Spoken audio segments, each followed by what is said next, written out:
Em 23 anos do Jornal da Tarde, a gente não acreditava que o Corinthians ia ser campeão da Libertadores. Eu nunca acreditei que fosse entrevistar um jogador campeão, porque parece que a Libertadores ia embora do Corinthians. Não, eu cobri o Corinthians, eu não entendi o que acontecia. Dirigentes, time, jogadores, parece que temiam esse campeonato. Até que um grupo empolgante se formou com um grande comandante, e eu vou entrevistar um jogador campeão da Libertadores pelo Corinthians. Mas muito mais que isso, uma pessoa que deu uma lição de vida enorme e vai continuar agora dando até em podcast. Leandro Castan, obrigado por ter vindo. Isso eu que agradeço. Muito feliz de estar aqui com você. Já é uma entrevista que a gente vai há tempo já tentando marcar, né? Mas acho que Deus sabe o momento certo, tenho certeza que vai ser muito especial estar aqui com você hoje. Tenho certeza. Leandro, que grupo é esse que o Corinthians montou que foi campeão da Libertadores? Quanto pesado era disputar esse campeonato para quem jogava no Corinthians? Poxa, você mesmo falou que cobria aquele momento ali e assim, e a sua apresentação ali me passou um filme na cabeça, porque era realmente isso. Eu lembro quando eu cheguei no Corinthians em 2010, quando se falava Libertadores, mudava o semblante de todo mundo. O que passava? Medo? Eu acho que era essa questão de medo mesmo. Porque, vou falar para você depois, de 2010, ali quando tinha o Ronaldo, o Roberto Carlos, eu não joguei nenhum jogo, eu ia no banco, alguns jogos eu era cortado. Acho que nós caímos nas oitavas, né, para o Flamengo. Sim. Então, eu lembro que já foi aquela confusão toda. Eu lembro até hoje, o Moacir fez um pênalti lá no Maracanã, foi crucificado.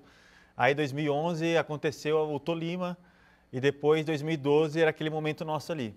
Então, assim, eu fui vendo a tensão que era que se falava de Libertadores, desde quando eu cheguei em todo esse momento. E eu lembro que em 2012, a gente foi ganhando uma confiança diferente. Já ali contra o Deportivo Táchira, a gente faz o gol no finalzinho com o Ralf, a gente vai indo, mas a gente chega na fase ali eliminatória, aí aquela tensão volta de novo. Porque quem vai ser o culpado dessa vez? Sim. Então, assim, era uma questão, assim, surreal mesmo. Era um peso surreal. E eu lembro que depois, quando eu fui visitar ali o pessoal, depois que eu já estava na Itália, eu vi o ambiente muito mais tranquilo. Muito mais tranquilo. Acho que a gente tirou um peso daquele clube ali também. Então, Leandro, conta o segredo.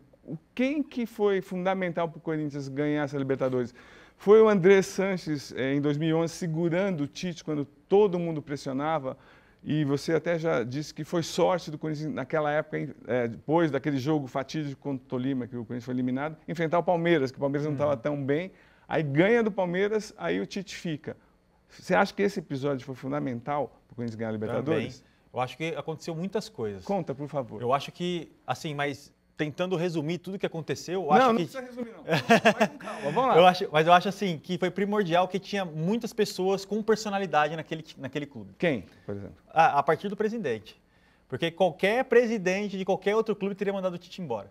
Isso para mim, é certo. Porque o Corinthians cai na pré-Libertadores. Cai na pré-Libertadores, com Tolima. Exatamente. Com Roberto Carlos, Ronaldo, exatamente. Elenco caríssimo. Então, assim, qualquer um teria mandado ele embora. Mas aí ele bancou o Tite. E ali eu acho que começa uma trajetória de um time vencedor. E chegam jogadores importantes, né? Chegam também. E aí é aquela questão que eu falei. Aí dentro tendo um presidente com muita personalidade, mas tendo um elenco também de muita personalidade, juntando com jogadores experientes, com jogadores jovens cheios de fome e vontade de vencer, com um treinador também que já tinha sua história, mas querendo se consagrar também. Então acho que reuniu tudo isso, depois chegando o Emerson, chegando o Alex, reunindo tudo isso, vendo hoje assim, tipo assim, foi feito o que deveria ser feito mesmo. Mas com pessoas que, igual eu falei, que tem personalidade, pessoas que na hora que o Rojão estava estourando, seguraram o Rojão, falaram, não, vamos proteger aqui, vamos blindar. É claro que era uma outra época, mas eu lembro que não tinha tanto essa questão da rede social ainda, sim, mas eu lembro que a gente era muito blindado ali dentro. Né? Notícias de fora não entravam no clube. Não entravam. O grupo era muito fechado. Mas já vou num lance específico que todo mundo me cobra. Alex vai cobra a falta contra o Vasco, levanta a bola e aí a defesa rebate. Aí o Alessandro vai dominar. Você estava na grande área e o Alessandro perde a bola para o Diego Souza. que você pensou naqueles 8 segundos, Diego Souza invadindo diante do Cássio? Pô, primeiro eu fiquei com pena do Alessandro. Primeira coisa assim, caramba, o Alessandro vai embora de Camburão hoje. Primeira coisa eu fiquei, cara, porque tipo assim, o Alessandro era um cara muito querido por todo mundo. E realmente tinha esse peso assim, ó. A gente começou as oitavas de finais, eu lembro que na mídia você fala assim, quem será o vilão do Corinthians esse ano? É verdade. Então aí, dentro da gente, aquilo ali, apesar de a gente estar protegido, blindado, mas uma hora ou outra você via alguma coisa. Sim, não futebol, tinha como. Não tem como. Então, assim, tinha esse negócio que uma vez a gente conversou sobre isso lá dentro. Gente, esse ano aqui não vai ter vilão, cara. Ou a gente vai ser campeão, ou o cara vai acertar um chute lá na gaveta e vai fazer o gol. E, na verdade, ali o Alessandro quase foi o vilão mesmo.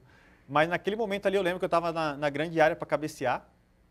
E quando o Alessandro vai chutar, o Diego Souza sola a bola assim, para mim eu meio que na hora ali eu estava correndo, acho que eu até desisti já do lance. Falei, cara, porque eu estava muito longe, né?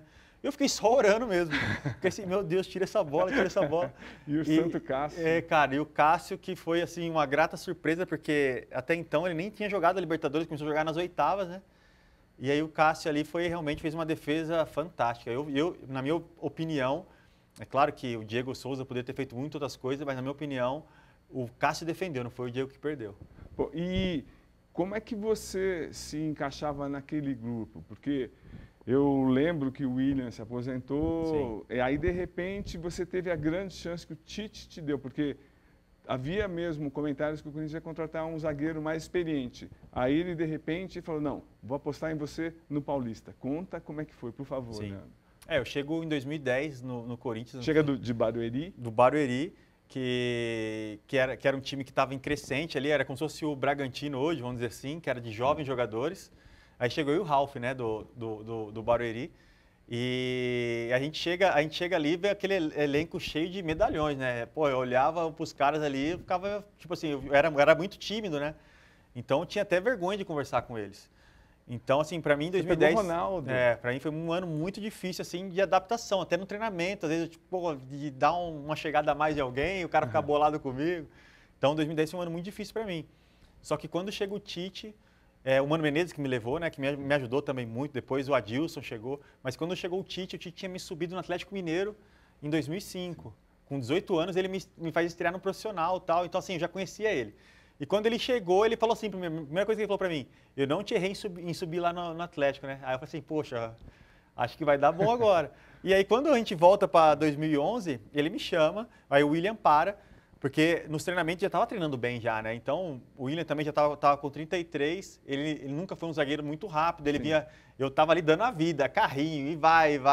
E aí ele viu que eu ia uma hora ou outra, poderia estar pegando o espaço dele também. E aí ele, com a visão dele de também estar saindo do futebol, aí ele anunciou que ia se aposentar. Eu falei, cara, agora é a minha chance. E aí logo depois eu vi que o Corinthians ia trazer um outro zagueiro experiente. Sim.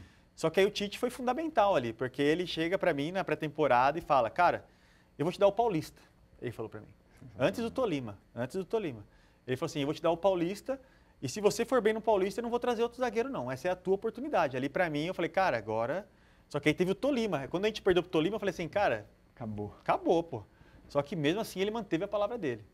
Então aí eu joguei o Campeonato Paulista, nós somos vice-campeões.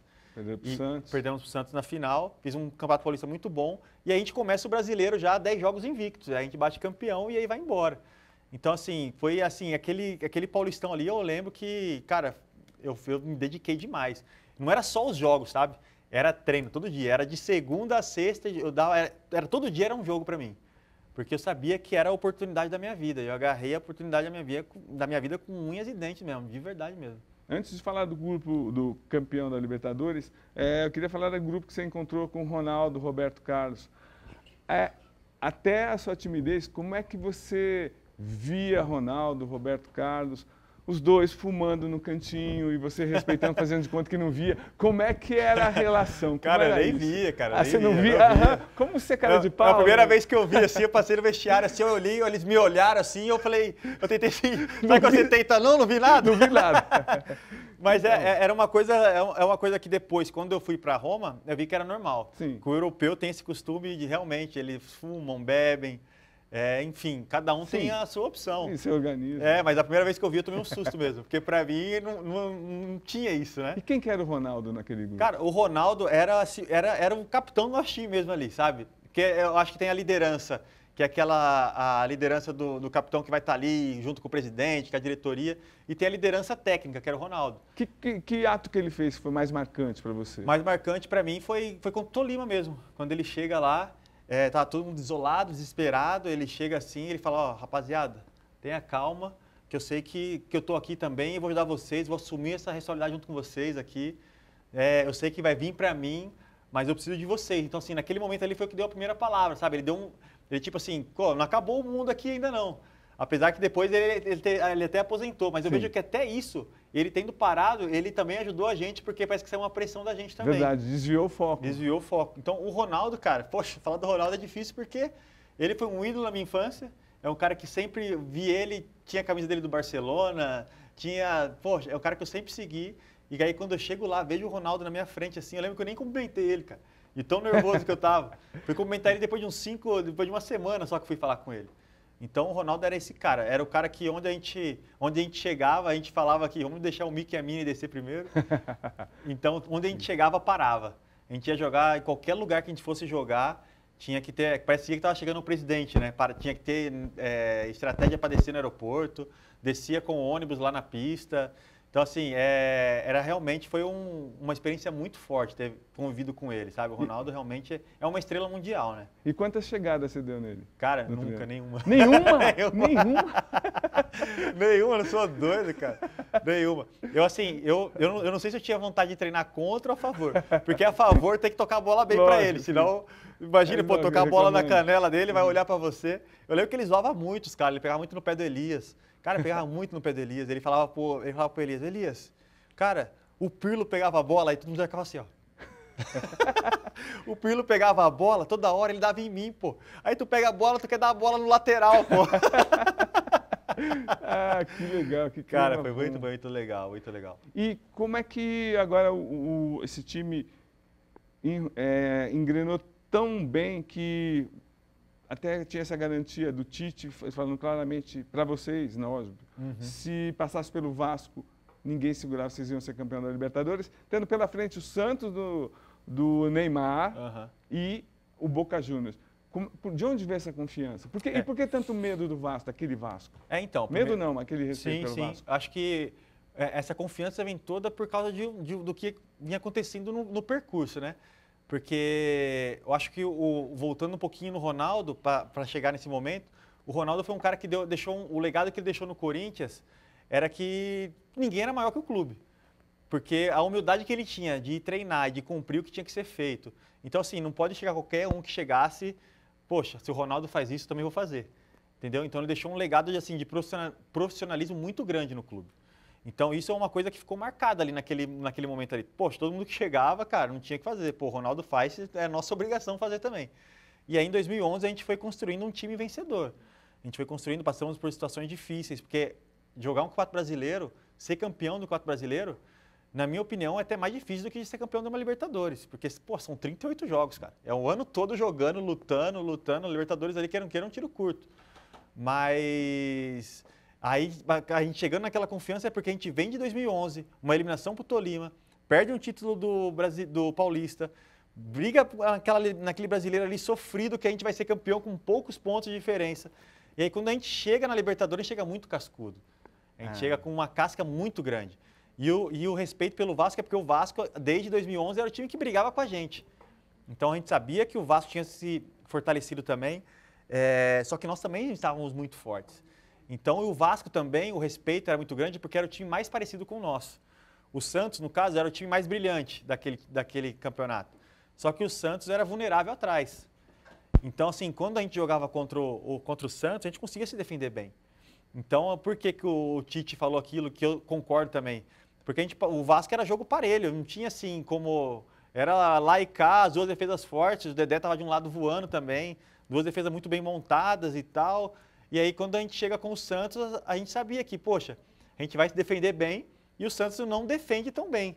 Então, a chance da gente ganhar é muito maior. Tanto que lá na Vila a gente ganha de 1-0 e no Rio lá a gente empata 0-0 com o Vasco. Então, eram 2 jogos muito parelhos. Foi assim, contra o Vasco foi alucinante. Quando eu chego no Vasco, até o pessoal, pô, a primeira coisa que eles falaram, pô, aquele jogo lá, eu falei, não, vamos nem falar disso não, pô, deixa pra lá. Mas realmente, o Vasco era um time muito parecido com o nosso e um time muito bom também. Então, mas o Santos tinha o Neymar no auge. Como que era o Neymar no auge? Como é qual foi o plano tático para parar o Neymar naquele jogo? Naqueles jogos? O plano para parar o Neymar é realmente sempre dobrar a marcação. Era sempre 2 ou 3 em cima dele. Ele pegava na bola, a gente já sabia o que tinha que ter feito. Ali com o Neymar, assim, era tudo, até a questão psicológica também, de provocação. E quanto ele era chato? Ele era... Não, e você também não deixava barato. Não, eu era chato também. Eu sei que quando eu jogava, eu era muito chato. Como é que foi com o Neymar, vocês dois? 2 chatos.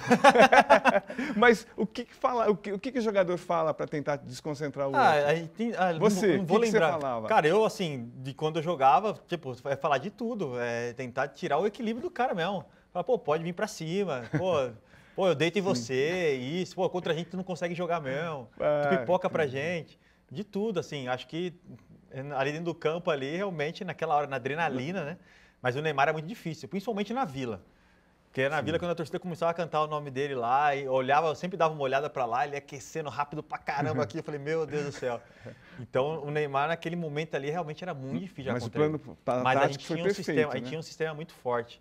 Muito forte. Não era assim um jogador individual nele, não. Sim, eu lembro que quando ele caía bem para os lados também, então já dobrava o lateral, o zagueiro do lado e o Ralf, né, que era o primeiro volante. Então sempre tinha uma trinca ali em cima dele. E aí a gente conseguia fazer, porque, queira ou não queira, pode ser o maior jogador do mundo. Mas se ele perde 1, 2, 3, ele vai perdendo a confiança também. Sim. Então a gente sempre, no comecinho do jogo, todo mundo já dava uma chegada ali para ele ver que não ia ter naquele jogo não ia ter nada. Porque, senão, o cara acabava com o jogo, cara. Ele tava voando. E vocês foram muito superiores. E achei você foi muito certeiro quando você disse que o Boca Juniors era até mais fraco que tanto o Santos quanto o Vasco. Sem dúvida.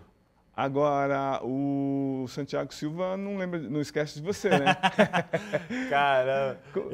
Porque na final daí, o Tite foi muito claro com a gente. Porque você vê que o Emerson teve aquela provocação que ele não entrou. Sim, o Tite deixou muito claro pra gente. Ele falou assim, eles vão provocar. Vocês já estão sabendo. Se alguém for expulso, não tem desculpa. Então, vocês estão sabendo que eles vão provocar. E aí, é aquele negócio que nós já sabíamos que eles eram inferiores também. Não é menosprezando, mas o Santos e o Vasco eram muito melhor que eles. Isso é verdade. Mas eles chegaram na final, pô. E assim, o que eu vejo muito é que aquele ambiente da La Bombonera lá. Aquilo lá é surreal. Então, quando a gente chega ali no Pacaembu, não tem provocação. Eu lembro que o Santiago o tempo todo queria falar comigo e eu ignorava ele o tempo todo. Ele deve ter ficado com uma raiva de mim, porque eu falei, cara, você é expulso agora, o cara que me deu confiança lá atrás, nunca vai olhar na minha cara, né, meu? Então, assim, a gente estava muito concentrado. Muito concentrado. Qual que era uma preocupação? Era só a provocação para aquela final, aquele jogo final? Isso aí foi muito forte, foi muito falado naquele jogo lá. A questão realmente da catimba deles. E o primeiro jogo acho que era a grande preocupação também. Quando a gente traz o empate de lá, a sensação de ser campeão era muito grande. Porque o time deles era um time mais veterano, não tinha tantos jogadores jovens assim como a gente, que tinha jogadores jovens também junto com os veteranos. Que é importante, acho que, ter essa mescla no futebol. Até porque também o Romarinho completamente...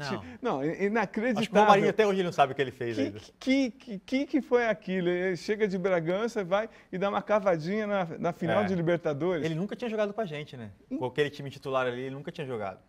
E eu lembro que quando ele chega, ele joga contra o Palmeiras, eu acho, alguns jogos, porque o Tite tirou o time titular só para jogar Libertadores. Sim. Aí ele jogou, acho que fez 2 gols no Palmeiras, não lembro.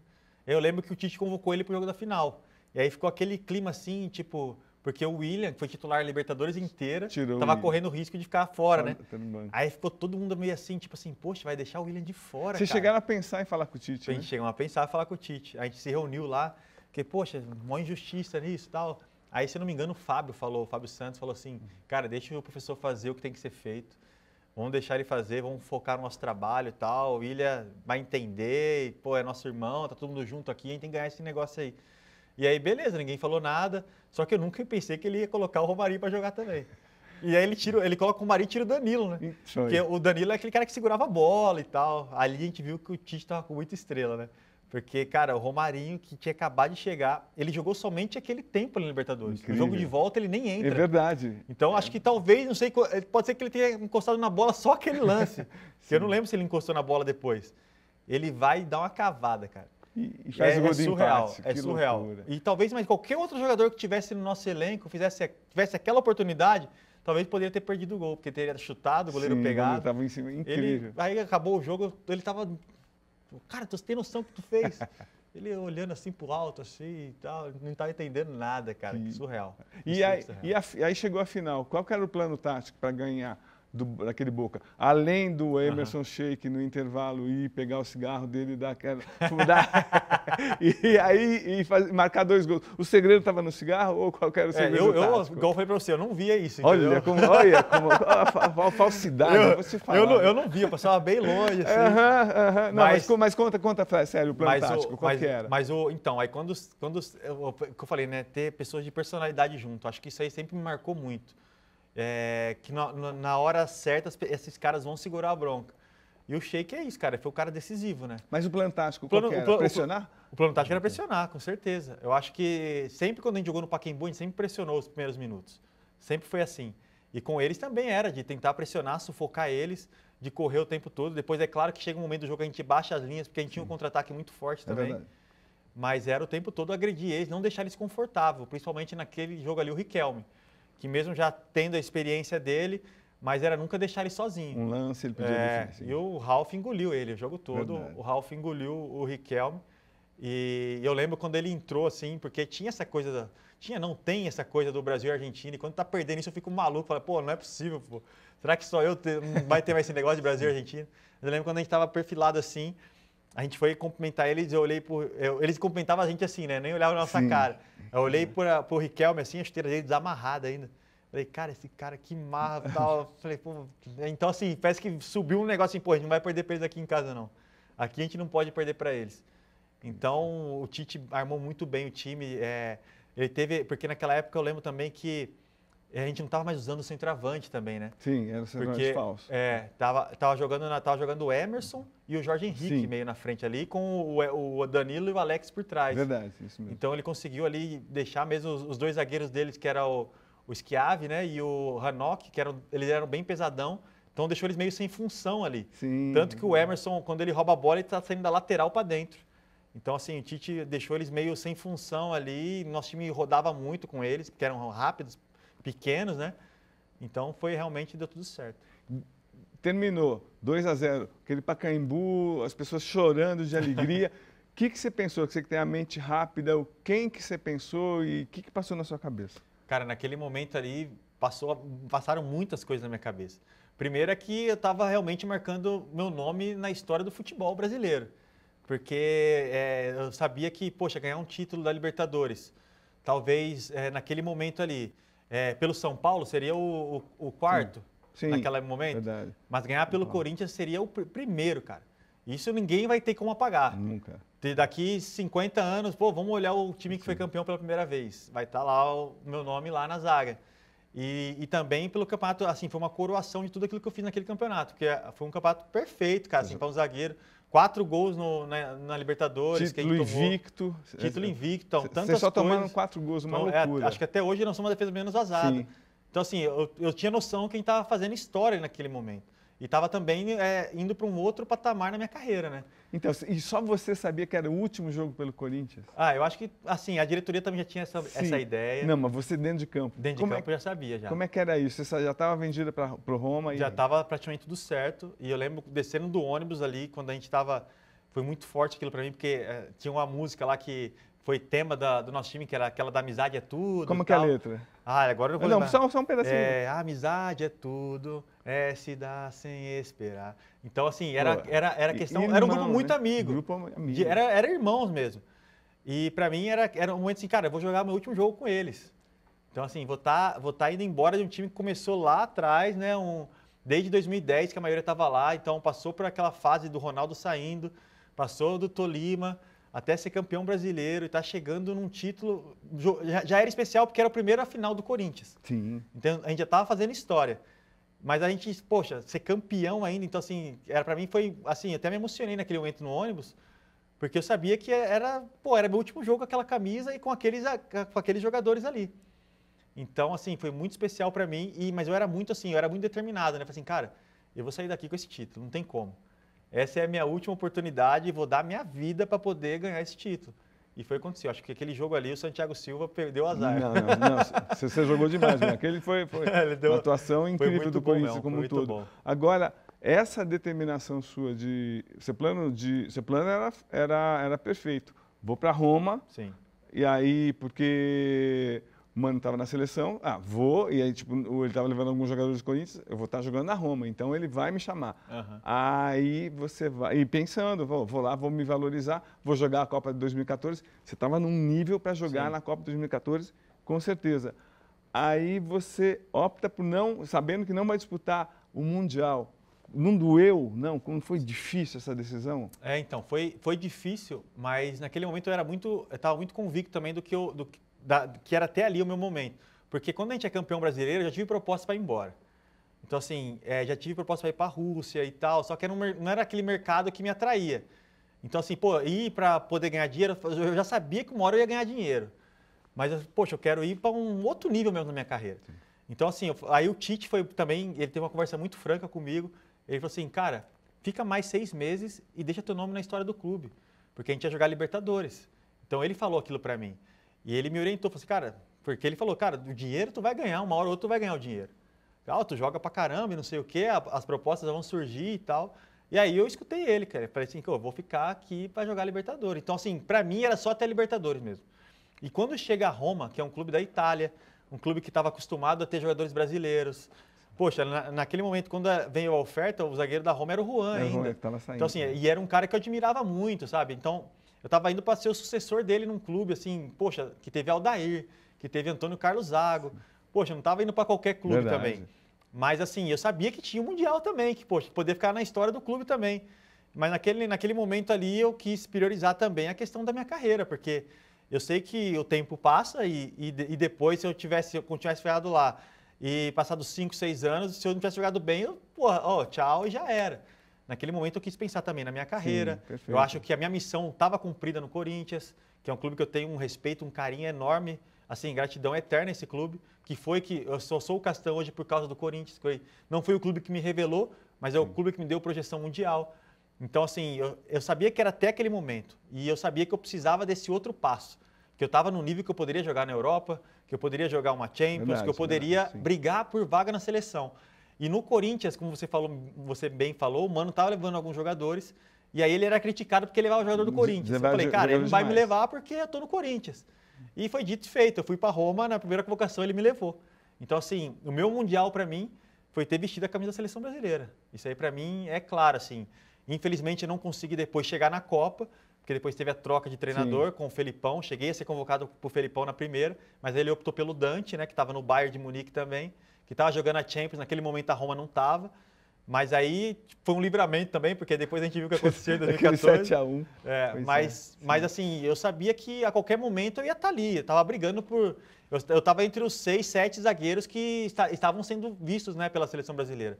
Isso para mim, poxa, é um motivo de muita honra ter chegado nesse nível na minha carreira. Sim, então, agora também falando do lado jornalístico. Foi uma grande injustiça, porque a primeira temporada sua na Roma foi ótima, excelente. Você tinha que ser convocado. Essa troca de treinadores acabou te prejudicando muito. Aí quando você foi para a seleção, jogou até de lateral esquerdo, 2 convocações. Sim, foi uma grande injustiça, mas eu quero saber isso. Como é que você viu pelo seu lado? Falou, bom, 2014 não era a Copa que você deveria estar, a sua Copa? Eu acho que... Por tudo que você tinha feito até na Roma? 2014 eu acho que era um ano que eu estava vivendo o auge da minha carreira. Mas eu tinha assim, meu projeto de carreira era jogar 14 e 18. Eu tinha na minha cabeça, essas 2 Copas eu vou estar. Eu tinha isso muito, muito bem definido. Você estava tão bem que tinha time da Premier League. Sim. Qual que era o time inglês que queria te levar? Na época quando teve esse sondagem do Manchester. Olha isso. Que era... United ou City? United. Que foi quando ele estava aquele treinador holandês lá, que eles queriam um zagueiro que jogasse pela lateral também. E aí, na época, eu não tinha o passaporte europeu. Eles levaram o Marcos Rojo, que é o que está no Boca Juniors hoje. E aí, quando teve essa sondagem, o diretor da Roma me chamou para sentar e falou, cara, nós temos que tirar teu passaporte. Porque para você ter opção de jogar na Premier League também. Eu realmente estava muito bem, estava vivendo o auge. E essa fase aí foi a segunda temporada ainda. A primeira temporada foi muito boa para mim, mas a segunda realmente, assim... Sim, é verdade. Era eu e o Benatia na zaga, que é o marroquino. A gente fez realmente... A gente foi a defesa menos vazada, né? A gente perdeu para a Juve, porque no final o Rudi Garcia, que era o treinador, ele poupou os titulares, colocou o time reserva, a gente tomou 3-4-0, a gente ficou passando. Na última rodada, a Juventus passou a gente. Pois é. Na defesa, né? Mas eu e o Benatia juntos, a gente bateu os recordes lá, que 10 jogos a gente tomou um gol, 10 vitórias seguidas. Então, a segunda temporada realmente foi assim, eu vejo como a melhor temporada da minha vida. Então, na Roma. Antes de falar da lição de vida que você dá para todo mundo, vou voltar para o início. Você acha que o futebol perdeu um grande meia-esquerda, porque está lá, ainda bem que demitiram o seu pai, no início da sua carreira? Agora que eu entendi.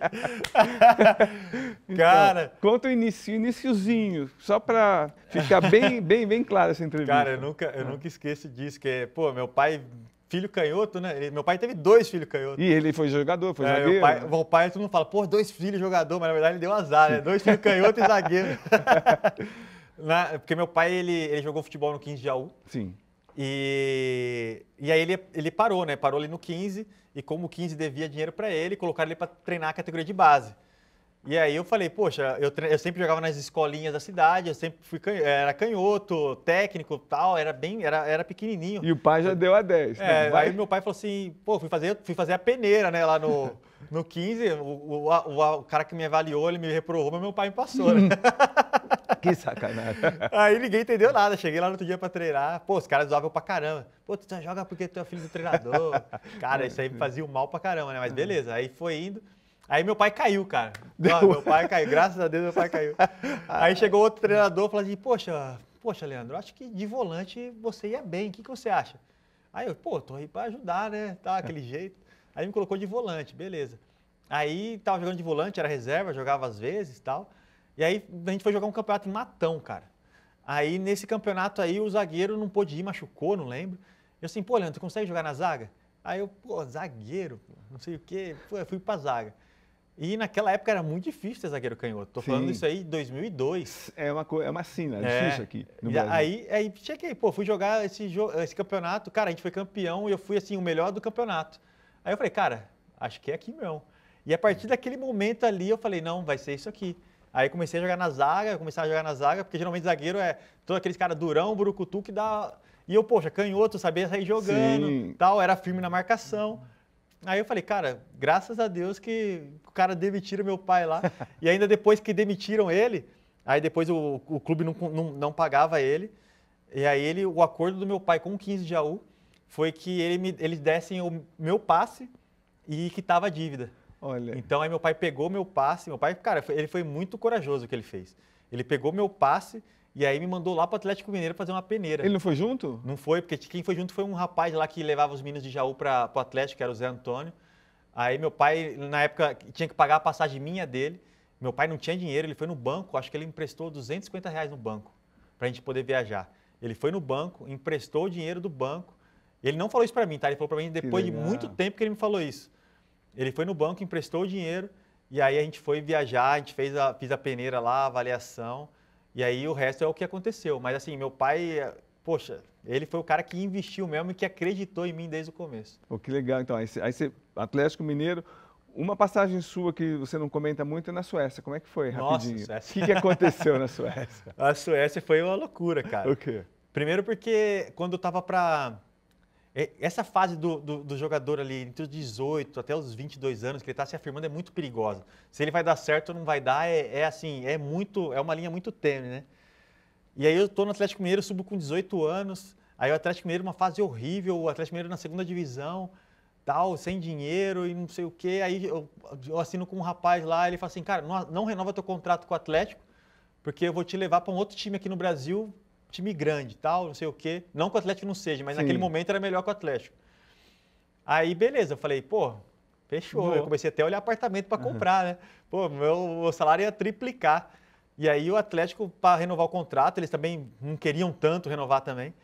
Aí não renovei. Fiquei uns 8 meses treinando separado lá no Atlético. Mas que time que era esse? Ah, eu não posso falar o time que era. Agora, Leandro, tem a dó. Posso falar? Era o Cruzeiro, pô, era o rival. Nossa senhora, que loucura que era o rival. E aí, por que não ia ser uma loucura. Aí parece que um cara que trabalhava no Atlético estava trabalhando lá e o cara falou mal de mim e aí não quiseram.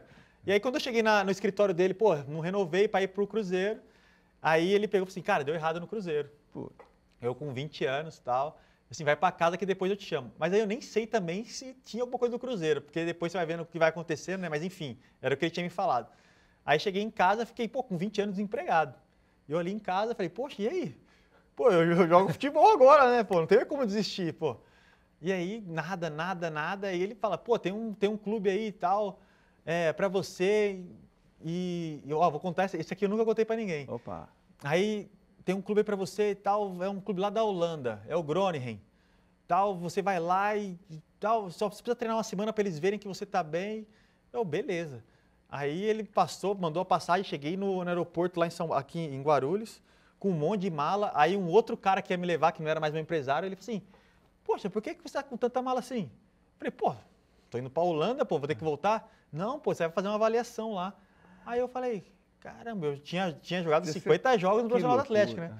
Aí beleza, aí fui pro Groningen, cheguei lá, quem tava lá no Groningen era o Soares. Sim, o Luiz Soares. A gente tava junto ali, a gente conviveu ali 2 semanas juntos. Só que quando eu cheguei lá, eu vi que, tipo assim, os caras tinham prometido que eu tinha o passaporte comunitário. Mas você lembra que eu falei pra você? Eu não tinha o passaporte. Aí ele chegou lá, a primeira coisa que ele falou, cadê o passaporte comunitário e tal? Aí eu dei, não, esse não, o outro. Falei assim, pô, não tenho. Aí eu vi ali que ficou já um clima estranho. Então o cara fez mó confusão lá, beleza. Só que aí eu comecei a jogar com eles lá, só não podia, era pré-temporada, e comecei a jogar com eles. Tava ali, tava jogando. E aí a gente jogando, tinha um clube, tinha esse diretor da Suécia vendo o amistoso. E aí quando acabou o amistoso, esse outro intermediário que me levou lá falou assim, Leandro, aqui tá complicado porque eles querem um passaporte. Mas ó, tem um diretor da Suécia aí e tal, o cara te viu jogando, o cara quer te levar para lá. Aí eu tipo, pô, mas não é aqui que eu vou jogar? Já ficou aquela confusão e tal. Aí ele assim, cara, então aqui não tá muito garantido e não sei o que e tal. Aí eu falei, mas o que tem lá na Suécia, né? Poxa, eu nunca tinha ouvido falar da Suécia. Aí eu lembro que o cara falou assim, ó, é o time do Henk Larsson. Aí eu falei assim, cara, se o Henk Larsson tá lá, deve ser bom, né? Que loucura. Aí eu falei, aí eles falaram também, vai jogar a Liga Europa e tal. Aí eu falei, então vamos pra lá. Aí peguei minhas coisas da Holanda e fui pra Suécia, com um monte de mala. Fui pra Suécia. Aí cheguei lá, treinei e tal, assinei contrato e não sei o quê. Só que, cara, tipo assim, foi tudo ao contrário do que tinha me prometido. Porque o salário, eu tava ganhando menos que eu ganhava no Atlético. Foi uma loucura, um bote erradíssimo. Mas eu tava lá, falei, vamos embora. Aí meu pai veio pra Suécia, ficou 3 meses comigo, aí ia vencer o visto dele. Ele voltou pro Brasil. Aí fiquei mais 5 meses sozinho lá. Aí 5 meses pra mim foi tipo um menino de 20 anos, cara. Eu só comia McDonald's. Eu só aprendi a falar, one Big Mac, please. Era só isso, eu fui ficando magro, tava definhando, assim. Só comia hambúrguer, e tava realmente assim... Cara, não tava vivendo. Tava vivendo realmente assim... Eu lembro quando fazia muito frio, eu não ia treinar. Os caras me ligavam no celular. Leandro, come on, training. Eu, no, cold. Então assim, cara, foi horrível. E aí teve um momento que esse intermediário que me levou, esse empresário, eu nunca mais vi ele. Esse intermediário que me levou, um dia ele estava lá levando um outro atleta nesse time da Suécia. Aí quando eu vi ele lá, eu falei, porque naquela época não tinha acesso a muito assim, igual WhatsApp, essas coisas, era e-mail, não era essa facilidade, né? Aí eu vi ele entrando lá e falei, cara, pelo amor de Deus, cara, me tira daqui. Por favor, não aguento mais aqui, chorando para ele. Eu não aguento mais aqui, por favor. Eu tinha 3 anos de contrato lá na Suécia. Eu falei, não aguento mais isso aqui, pelo amor de Deus, me leva embora. A gente tinha saído fora da Europa League. Falei, poxa, jogar com o Pato Sueco não dá, pelo amor de Deus, não dá. E aí ele foi conversar com o diretor lá e, pô, a gente empresta ele pro Brasil, mas qual clube vai querer ele? Aí esse intermediário ligou pro meu empresário, que era aquele cara lá ainda. Aí ele assim, se ele quiser vir, tem um clube aí que chama Barueri. Puta, que sorte. Aí eu nem sabia o que era Barueri, meu. Eu só falei assim, eu quero ir embora daqui. Porque, pô, na minha cabeça tinha jogado no Atlético, cara. Como é que eu vou pro Barueri? Mas, pô, Barueri. Eu falei, não, quando que eu tenho que ir? Você tem que estar amanhã em Barueri. Aí eu peguei minhas coisas, eu tinha uma mala só, eu deixei um monte de coisa para trás. O que coube na mala eu levei. Aí peguei que para ir para o aeroporto, era em Copenhague, tinha que passar com um navio lá, tipo uma balsa, Que isso, pegar lá, pegar trem para chegar no aeroporto. Então, assim, a gente, na hora que ele falou, pode ir, eu peguei minhas coisas e fui embora na hora. Cheguei lá, cara, nem sabia falar inglês direito. Eu falei, ticket for Brasil, não sei o quê. E tal, e a mulher começou a entender mímica para lá, mímica para cá. Aí eu entendi que só tinha voo no outro dia. Aí eu tive que ir pro hotel para ficar no hotel. Tudo na mímica, cara, tudo se virando. Loucura, um menino de 20 anos isso aí. Aí no fim peguei e deu certo, cara. Deu certo, vim pro Brasil, no outro dia tava lá, tava em Barueri. E quando eu chego no Barueri, realmente eu vi que Deus planejou toda a minha vida de um jeito que parecia que estava dando tudo errado, mas estava indo para um lugar realmente onde minha carreira ia deslanchar. É incrível, porque chegou no Barueri e depois foi para o Corinthians e deslanchou. Sim. A gente está falando sobre Deus, né? Sobre o que você viveu agora. Agora, voltando, você, segunda temporada, jogando a Roma, no auge, todo mundo falando de você.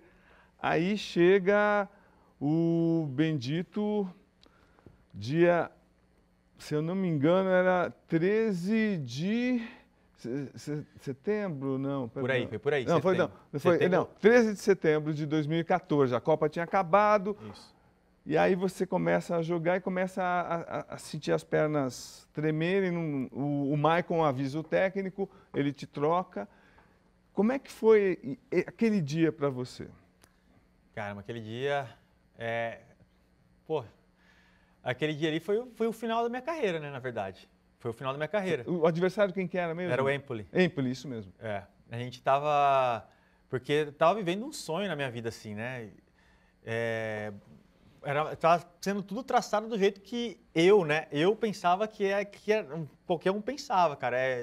Jogar num grande clube do Brasil, fazer história, ir para fora, jogar na seleção, depois ir para um clube maior ainda lá fora. Eu lembro quando acabou essa segunda temporada minha, o Sabatini, que é um cara que eu agradeço muito ele, tudo que ele fez por mim, ele chama eu e o Benatia na sala, que eram os dois zagueiros. Aí ele fala assim, cara, muita gente vai procurar vocês agora, mas eu quero manter essa dupla por muito tempo aqui na Roma ainda, antes de vocês irem para outro lugar. E aí o Benatia ele vai para o Bayern de Munique e eu abraço a ideia de ficar na Roma. Então até nisso eu vi que Deus tinha um propósito para isso. Porque depois nesse jogo do Empoli, realmente eu senti uma fisgada na coxa, uma coisa que eu nunca tinha sentido na minha vida, nunca tive lesão muscular. E mesmo assim eu joguei 45 minutos mancando aquele jogo. Eu era muito forte fisicamente, né? Sim, muito Só que o Michael olhou pra mim e falou assim, cara, tu machucou. E eu não queria falar nada porque na quarta era a estreia na Champions. Nossa. Sim. Então assim, eu queria jogar aquele jogo da Champions. Eu falei, poxa, vou jogar na Champions, cara. E aí, no vestiário, o Michael já chegou no campo, assim, a gente saindo, ele já me falando, eu vou falar pro treinador pra te trocar. Eu falei, não, mano, não fala isso não, pô, você não vou perder o jogo, não sei o quê. E aí, na hora do vestiário, antes do Rudi Garcia começar a falar, o Michael levantou a mão e falou assim, ó, pode trocar o Castan que ele tá machucado. E aí, o Garcia olhou pra mim e falou assim, o que foi, Castan? Eu falei, não, nada, pô. Ele, pô, seja sincero comigo. Eu falei, não, pô, eu tô com um problema na coxa. Não, então tá fora. Pô, eu preciso de você pra quarta-feira.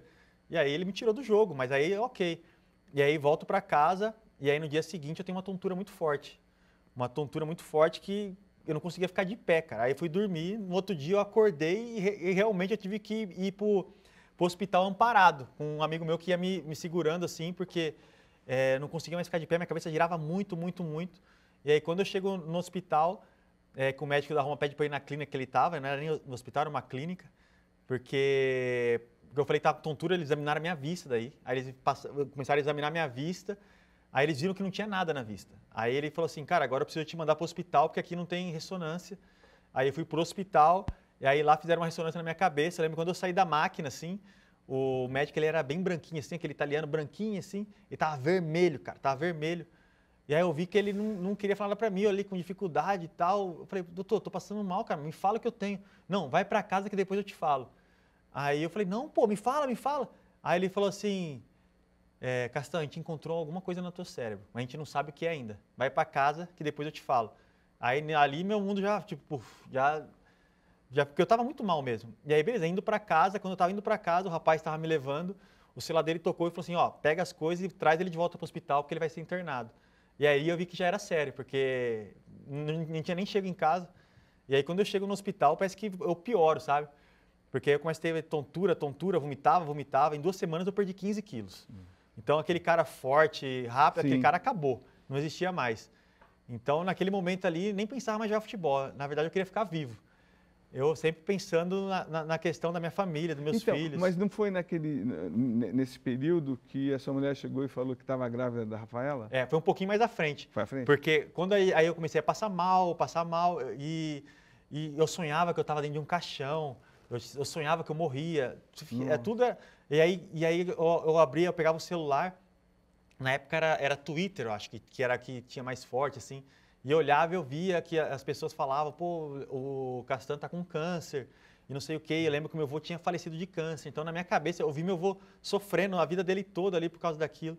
Então, eu falei, cara, eu vou morrer igual meu avô. Minha principal coisa era aquilo. Então, assim, foram momentos muito difíceis. Aí, depois, eu comecei a melhorar. Por quê? Depois eu fui saber, né, que eles me explicaram. Porque essa doença era uma doença congênita. Quando na barriga da minha mãe, meu cérebro se formou errado.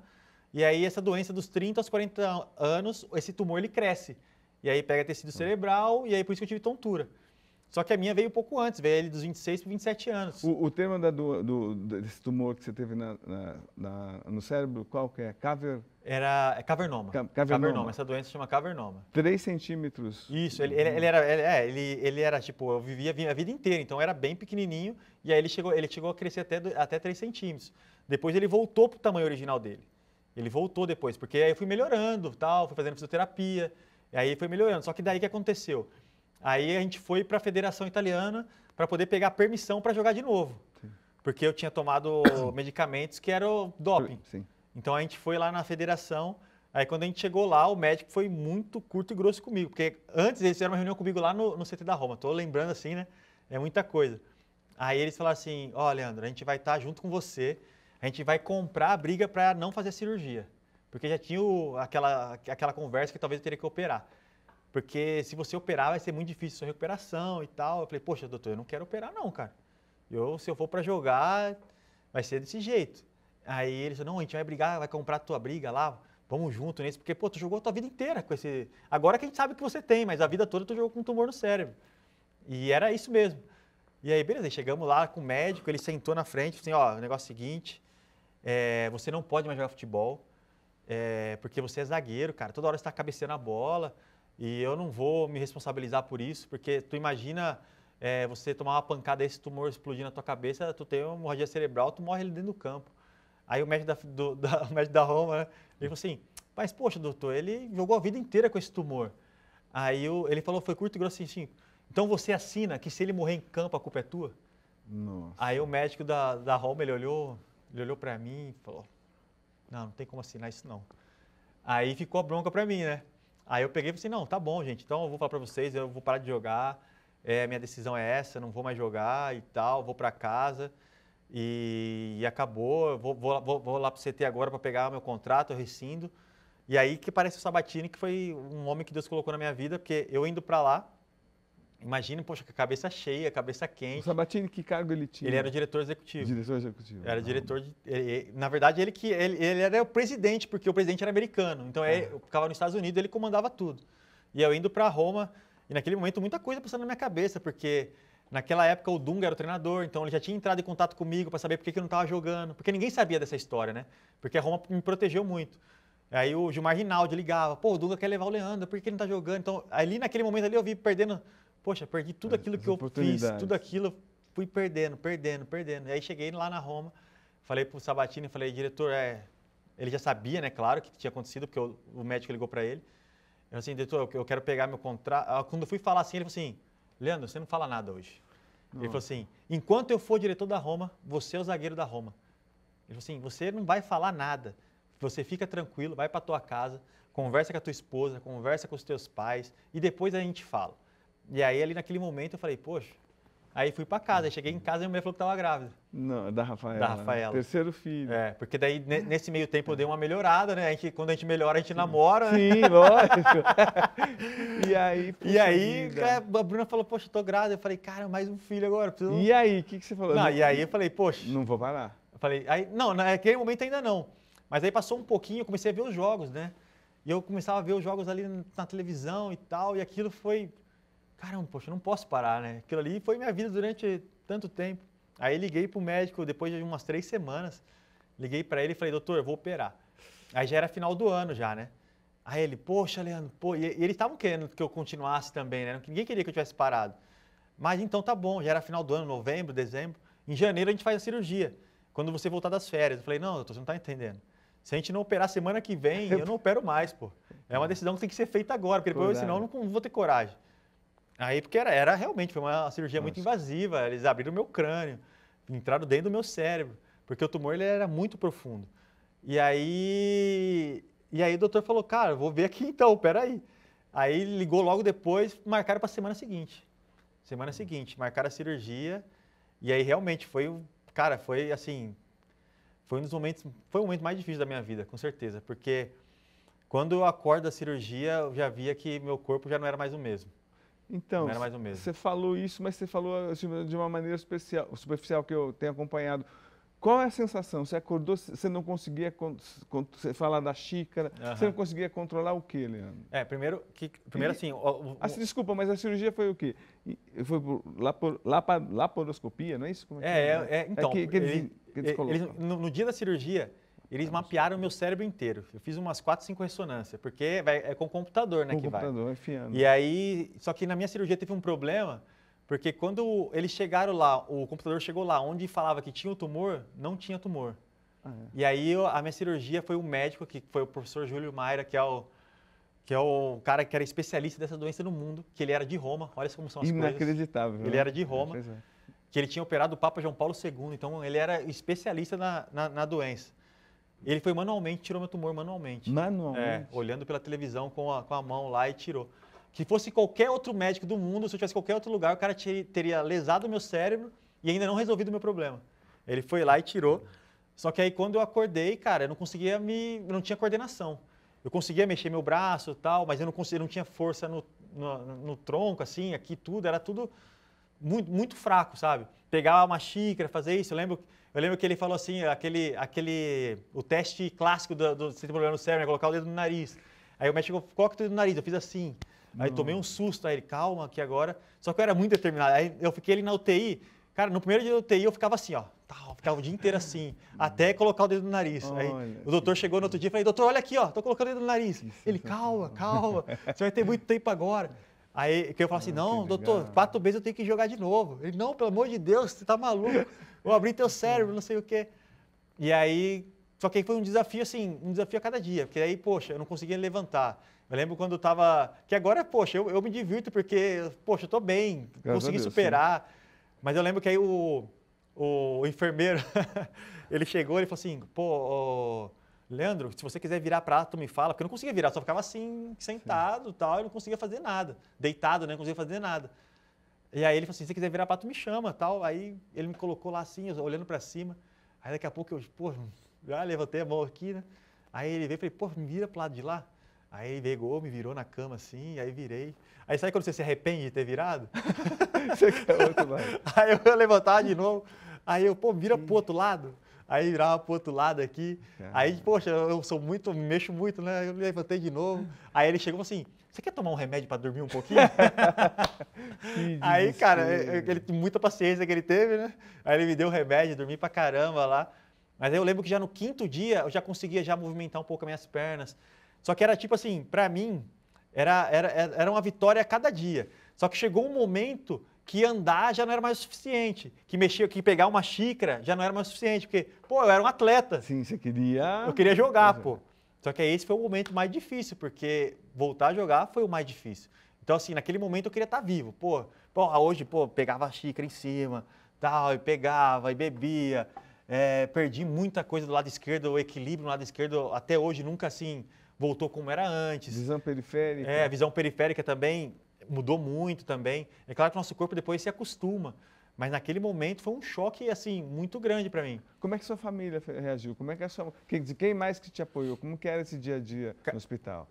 Todo mundo me apoiou, assim, sabe? Minha família não tem o que falar. E eles foram muito fortes porque eu só vi uma vez eles chorarem na minha frente. Foi quando eu estava indo para a cirurgia. Quando eu saí na maca para entrar no elevador para subir, aí eu olhei assim, todo mundo chorando. Aí eu fiz uma brincadeira com eles, eu falei, pô, vocês não vão se livrar de mim não, vou voltar. Então aquele momento para mim foi o mais difícil, quando eu vi, porque eles se mantiveram fortes o tempo todo ali, sabe? Sempre me dando força e tal. Poxa, meu irmão foi lá para Roma. Então, assim, cara, mulher... minha mulher estava lá comigo. E grávida. Que ainda. Loucura, Leandro. É loucura, cara. E ver ela chorando ali, porque ela é sempre meio durona, assim, às vezes, né? Tipo assim, o tempo todo ela, não, Deus está cuidando, Deus está cuidando. E quando eu subi, assim, todo mundo chorando ali para mim, foi para mim foi um momento muito difícil. Mas eles realmente... Você chegou por dentro a se despedir? Você achou que... Cara, eu fiz uma brincadeira. Acho que eu estava desesperado, sabe? Uhum. Fiz uma brincadeira com ele, tipo, eu vou voltar, não sei o quê. E nesse momento, assim, a gente não pode levar tudo muito a sério, assim, né? Porque senão você fica louco. Sim. Eu acho que o momento que eu tive mais de... Porque todo mundo... Eu tava lendo sobre isso. Todo mundo meio se faz uma autoanálise um pouquinho antes, tirando quando a pessoa tem um infarto fulminante, mas um pouquinho antes da pessoa morrer, vamos dizer, a pessoa faz uma autoanálise, né? Sim. E às vezes até é tarde, né? Porque aí você não tem mais tempo de fazer algumas coisas. E naquele momento que eu estava na maca do meu quarto, né? Que eles me colocaram para entrar no centro cirúrgico ali, foram 5 minutos onde eu fiz uma análise da minha vida, que eu vi que tinha muita coisa errada na minha vida. Porque realmente eu não ficava junto mais com meus filhos, eu não amava minha esposa como no início do meu casamento, eu estava dando muita importância para coisas que não tinham valor, porque naquele momento ali na maca para o centro cirúrgico ali era só eu e Deus. E talvez fazia muito tempo que eu não orava, e agora naquele momento ali eu estava orando. Então, assim, foi uma reflexão muito, muito rápida que eu fiz, intensa, mas que eu pedi para Deus. Falei, Deus, se eu voltar, eu vou mudar muita coisa na minha vida. Então, realmente foi aquele momento ali onde fica... É um momento só você, sabe? Que você passa para ver, tipo, poxa, quem é que estava comigo nesse momento de dificuldade? Poxa, minha casa era tão cheia de gente, agora, pô, não tem ninguém do meu lado. Então, assim, cara, foi uma lição de vida para mim também. Eu, com certeza, aprendi muita coisa com aquilo. E mudei muita coisa na minha vida. Com certeza absoluta, muita coisa. Hoje eu sei priorizar muito mais aquilo realmente que tem valor. Hoje, para mim, cara, um momento mais assim, ano passado, foi um momento muito lindo no meu aniversário. Porque lá na igreja, quando a gente comemora o aniversário, assim, aí alguém quer dar uma palavra para a pessoa, sabe? E aí, para mim, meu filho falou uma coisa para mim que foi muito especial. O meu filho do meio, o Jean-Luc, ele chegou para mim, ele é muito assim, um jeito particular dele, tudo quietão. Ele estava dormindo, ele levantou, eu quero falar pro meu pai. Aí ele levantou lá, aí ele pegou e falou assim, ô papai, eu te amo, não é porque você é o Leandro Castan, não, ele falou. Eu te amo porque todo dia você vai me dar um beijinho de boa noite antes de eu dormir. E aquilo para mim, cara, foi tipo assim, pô, esse é o cara que eu quero ser, entendeu? Porque... Cara, o Leandro Castan do Corinthians, pô, eu fui lá na arena, pô, tá o nome lá no chão lá, sim, sabe? Pô, é legal, pô, mas todo mundo, pô, daqui a pouco vai, quem que é esse cara? Mas, sabe, o legado que eu quero deixar hoje é saber que um dia eu não vou estar aqui, mas meus filhos vão saber quem foi o pai dele e eles vão contar para os filhos dele, sabe? Então esse é o legado que eu quero deixar, sabe? Deixar marcado realmente alguma coisa que vai durar para sempre. Depois eu creio que depois dessa vida aqui, tem uma outra vida também lá no céu, na eternidade, que eu vou criar legado do impacto que eu vou fazer nas vidas das pessoas aqui também. Então, assim, eu acho que a vida, hoje eu tenho essa consciência, que é muito mais do que ser campeão da Libertadores, que é muito mais você... Não estou falando que isso é errado, estou falando que é muito mais. Porque, poxa, foi legal demais. Mas naquele momento ali na Roma, eu estava achando que aquilo era o principal da minha vida. Aí você descobriu que... Eu descobri que quando eu estava na maca, no leito de morte, sem saber se você vai voltar, você vê que a vida não é só aquilo. E Leandro, também você tomando essa decisão também de tornar pública essa operação, essa dificuldade que você passou, é marcante porque muita gente que passa pela mesma coisa, tipo, até se animou. Até você tem uma história com uma criança que falou, olha, eu decidi operar meu cérebro porque o Leandro operou e deu certo. Essa história é muito legal porque depois, igual eu falei, foi muito difícil voltar a jogar. E eu e o professor Júlio Maira, né, que tinha me operado, a gente ficou muito próximo, a gente se falava quase todo dia. Eu acho que ele ficava bolado comigo, todo dia eu mandava. Falei, professor, eu não consigo mais fazer isso, eu não consigo mais fazer aquilo. O que irritava mais você que você não conseguia fazer? Me irritava mais é que eu não tinha controle das minhas ações. Eu era um cara que antecipava toda a jogada. Sim, nossa. E eu não conseguia mais fazer aquilo. Eu lembro um dia que fui embora chorando para casa, porque apesar de eu não ter virado um meia esquerda, mas eu tinha qualidade na minha perna esquerda, né? E eu lembro que um dia, aí eu voltei a treinar no campo com bola. Eu só corria, aí foi o primeiro dia no campo com bola. Aí me deram uma bola, o cara rolou a bola para mim no meu pé, assim, ó. Aí no que ele rolou a bola para mim no meu pé, assim, ela veio assim, a bola, eu fiquei olhando assim. Não tive movimento nenhum, a bola parou assim no meio da minha perna, assim. Sabe? Eu tipo assim, falei, caramba, eu não sei mais jogar futebol. E aí eu tentava mexer meu pé aqui, né, para parar a bola assim, e não fez nada. Eu pensei e meu corpo não me respondeu. E aí tinha uns conezinhos assim, eu fui tentar driblar os cones assim, eu passava, tropecei, quase caí. Aquele dia eu fui chorando para casa, porque eu falei assim, cara, eu não vou conseguir jogar futebol. Não vou mais conseguir. E aquele dia, para mim, assim, foi um dia muito difícil. Eu falava com o Júlio, né, com o doutor, todo dia quase. E ele falava para mim, Leandro, tenha calma, tenha paciência, vai dar certo. Cara, tu abriu o teu cérebro, ele me explicava. Cara, a mesma vez tem uma cicatriz por fora, tem uma por dentro. Então o sangue ali, ele não circula do jeito que circulava antes. Ele me falava. E aí teve um dia que ele me ligou. Aí eu falei, poxa, ele tá me ligando. Aí ele falou assim, Leandro, agora cara, eu não sei se você vai ser como você era antes. Ele falou assim, mas eu creio que Deus tem um propósito para tudo. Hoje, quando eu fui operar um menino de 12 anos com o mesmo problema teu, antes de dar anestesia nele, ele me chamou e falou assim, doutor, eu só estou fazendo essa cirurgia porque o Castan fez e ele está bem. Então eu vou fazer também porque eu sei que eu vou ficar bem. E naquele momento ali a gente começou a chorar junto ali no telefone e tipo assim, e começava a ver que, cara, tinha coisa muito mais importante, né, do que realmente ter voltado a jogar futebol no meu nível. Pô, e Leandro, aí você quer voltar, tem essa coisa também, tipo, tinha um prazo, você quis antecipar o prazo, aí você pega um treinador muito cruel, que aí porque você não encontra o mesmo motivo, meus companheiros da Roma, e aí você pega esse técnico. Como era o nome desse cara cruel que não teve a mínima sensibilidade com você? Era o Spalletti. Spalletti, então. E aí conta a história, você, por favor. Porque aí quando eu volto, o treinador era o Rudi Garcia ainda. Sim. E o Rudi Garcia sabia tudo aquilo que eu tinha passado e ele me protegia muito também, eu via. Tanto que eu joguei somente 6 jogos, depois eu fiquei 6 anos na Roma. Nos 2 primeiros anos eu joguei 80 jogos, nos 2 primeiros. E nos outros 4 eu joguei 6. Sim. Então, o Rudi Garcia ele me protegia, tal, mas eu estava ali, beleza. E aí porque realmente eu não era mais o mesmo, não tinha como. Eu não tinha mais a mesma velocidade, eu não tinha mais o mesmo equilíbrio na perna, não conseguia saltar como eu saltava antes. E aí chega o Spalletti. Só que naquele momento eu estava assim, cara, eu acho que eu preciso de ritmo de jogo e tal. Eu não conseguia ter ritmo, porque eu jogava um jogo, eu deixei, igual tem um amigo meu que falou para mim, cara, o problema seu é que sua última temporada foi de um nível tão alto que as pessoas vão sempre te comparar com aquele nível. É verdade. Vão te comparar com aquele nível. E aí eu não conseguia alcançar aquele nível. E aí chega o Spalletti, aí ele me chama na sala dele na primeira semana que ele chega. Aí ele fala assim para mim, Castan, como é que eu faço para ter o melhor zagueiro da Itália de novo na Roma? Aí, pra mim, tipo, já fiquei meio assim, né? Falei, pô, caramba, o cara me conhece, né? Sim, bom. Mas aí era uma isca danada que tava me jogando. Lógico. Aí eu peguei e falei assim, poxa, preciso jogar. Falei pra ele, tu joga o próximo jogo? Pô, falar pra mim isso? Eu com 4 meses de cirurgia, ó, pra você ter noção. Os médicos, eles me chamaram na sala e falaram assim, Leandro, ó, a gente vai tirar o formato da tua cabeça que a gente vai comprar um capacete pra você usar capacete. Eu olhei pra ele assim, eu vou jogar de capacete? Vocês estão de sacanagem comigo. Gasto o maior dinheiro com meu cabelo, vou usar capacete. Que doideira. Eu falei, não, nem... Mas não, era um perigo. Você assim, como mas, pô, mas tu vai ter receio de cabecear a bola, pô, com 4 meses de cirurgia. Tu vai ter receio de cabecear a bola. Eu falei, você acha que eu vou ter medo de cabecear a bola? Eu falei pra ele, pega uma bola aí, doutor. Ele, tu é maluco. Eu falei, não, pega uma bola aí, pô. Aí ele, não. Eu falei, doutor, vou te mostrar hoje que eu não vou ter medo de jogar bola, não, cara.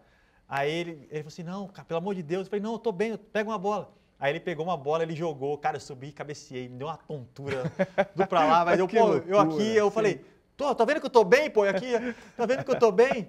E aí, pô, aí o Spalletti vem, porque eu era desse jeito, cara, eu era determinado. Isso me fez chegar onde eu cheguei. Sim, verdade. E aí, beleza, aí o Spalletti fala isso pra mim, quando que você pode jogar? Eu falei, pô, próximo jogo. Aí eu sabia que era contra o Verona, tava em último lugar no campeonato, falei, pô, jogo molezinha. Meu time tinha, pô, Salada na direita, Zeco no meio, Nossa Totti. Aí eu olhava no meio, De Rossi, olhava o Maicon. Pô, eu falei, pô, o outro time, o Verona, com todo respeito, mas, pô, a gente vai atropelar o Verona, pô, meus guerreiros, né? Mas é que naquele dia o Salah tava no manhaca, o Dzeko não dominava uma bola, e o Verona só de contra-ataque com a gente, tá? E eu, pô, com 5 sacos de cimento nas costas, correndo pra trás toda hora. Aquele jogo foi horrível, joguei mal pra caramba, fiz um pênalti no jogo, e aí o Spalletti, pra coroar, depois que eu fiz o pênalti, o Verona foi lá, fez o gol de empate, 1-1. Aí o Spalletti vai e me tira do jogo. Me tirou tinha 75 minutos, aí ele me tirou no segundo tempo, né? Aí, ali pra mim foi um momento muito difícil, porque eu tinha uma coisa comigo que eu não queria ser o coitadinho.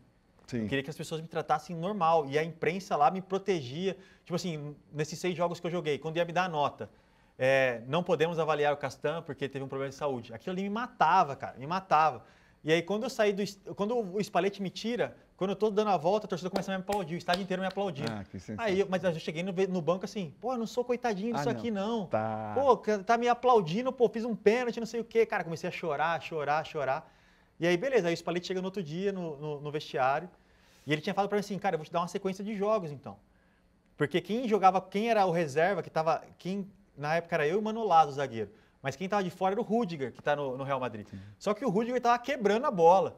E aí eles apressaram a minha volta, porque o Rüdiger, todo jogo, ele jogava mal e tal. E aí me colocaram para jogar.